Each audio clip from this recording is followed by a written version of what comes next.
राष्ट्रवादी शरद पवार पक्षाच्या बैठकीला जयंत पाटील गैरहजर होते, त्यामुळे महत्त्वाच्या बैठकीला जयंत पाटलांची दांडी का अशा चर्चा आता सुरू झाल्या। पक्षाचे सर्वेसर्वा शरद पवार, नेत्या सुप्रिया सुळे, प्रदेशाध्यक्ष शशिकांत शिंदे, आमदार रोहित पवार यांच्यासह अनेक पदाधिकारी या बैठकीला उपस्थित होते।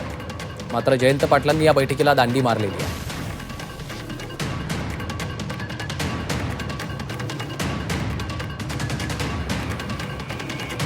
2 दिवसीय बैठकीला जयंत पाटील हे गैरहजर राहिलेले आहेत, त्यामुळे त्याच्या विविध चर्चा सध्या सुरू झालेल्या आहेत। जयंत पाटील साहेबांबरोबर बैठक ही 25 तारखेला आहे। अध्यक्ष शशिकांत शिंदे साहेब आहेत, त्यांच्या अध्यक्षतेखाली आणि सुप्रियाताईंच्या उपस्थितीमध्ये ही बैठक तिथं झाली।